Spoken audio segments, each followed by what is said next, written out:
On my way to work this morning, I got stuck in traffic on the H1, sitting in my giant Dodge truck, by myself. And I looked around and I realized I wasn't the only one. We are all driving giant vehicles that burn gas, deplete the ozone layer, waste our time, and waste our money. These are all vehicles that could be carrying 4 to 16 people, but they're all carrying just one.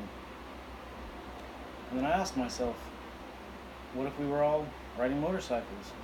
And I realized there would be no traffic if we were all riding motorcycles, because they would all slip right past each other. Aloha, I'm Bubba, and today I'd like to talk to you about how you can save yourself time, money, ozone layer, and you can have a little bit of fun while you're doing it. Today during my presentation, I'll be talking about 3 things. First, I'll be talking about the problem. I'll be talking about how you can help relieve the problem, and I'll be talking about what's in it for you.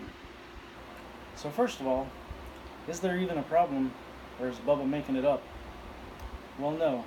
In fact, U.S. News ranks Honolulu 10th in America for the worst traffic. The Auto Insurance Center released a report recently that says Honolulu is number 1 in America for road rage in 2016. And in 2014, the census showed that Honolulu itself, by itself, grew by more than 10,000 people. So this problem is getting worse. It's not going away. So is there a solution to this problem? Well, yes. In fact, there are many solutions. We could build more roads. We could widen the roads that are already here. Or we could build a giant, really expensive rail system that nobody's really going to use. But those solutions, in the short term, all create more traffic. And in the long term, they cost us all more money in the form of taxes. So, what is the solution? Well, the solution is replace all those cars that are being driven by one person, replace them all with motorcycles. Motorcycles that only take up half or less than half of a lane. That way one person going slow in a lane doesn't stop everyone else and cause traffic. And when a car stops in a lane, it doesn't just stop everyone behind it in that lane, it stops everyone in the next lane over.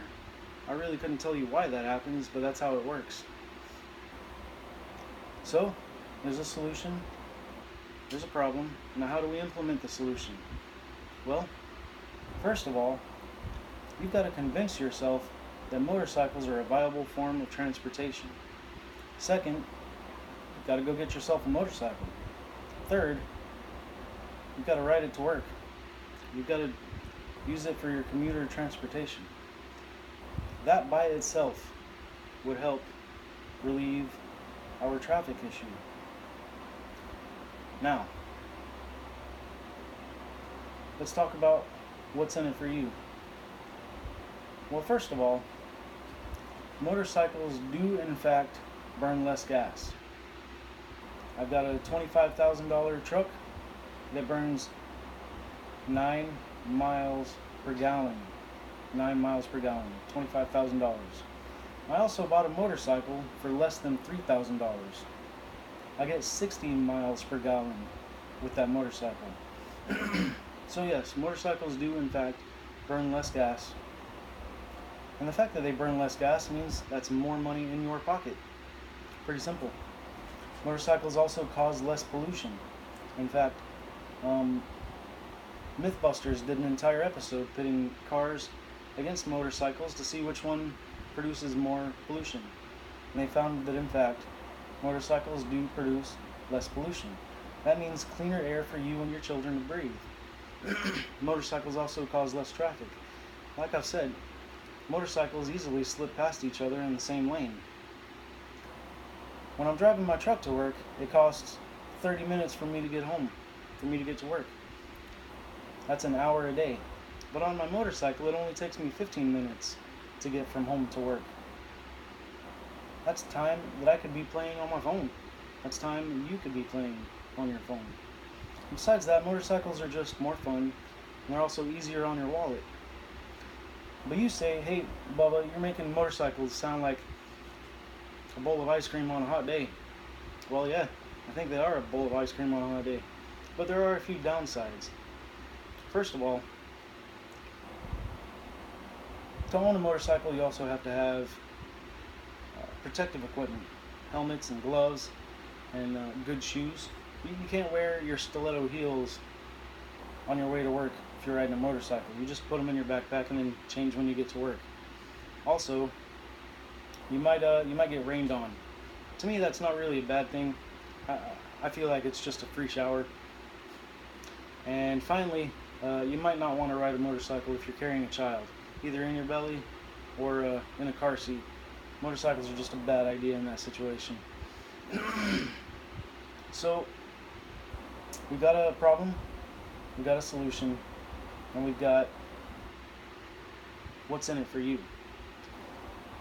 Now, the American Motorcyclist Association says that motorcycle ownership has risen by 75% in the last 10 years. That's due to increased gas prices, and it's also due to increased traffic. Therefore, we've got a problem. The problem's not going away, and we've got a solution, and the solution's not going away. More and more people are finding out that owning a motorcycle is a viable solution to these issues. In fact, in places that are overcrowded, like India and China, a vast majority of the population actually does ride motorcycles. There's a good reason for that. So, in conclusion,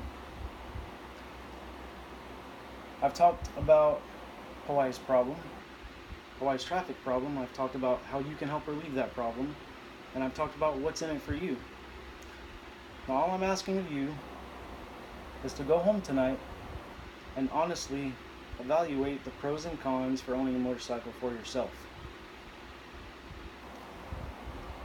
Lastly, I'd like to repeat the words of many late great motorcyclists: 4 wheels move the body, but 2 wheels move the soul. Aloha.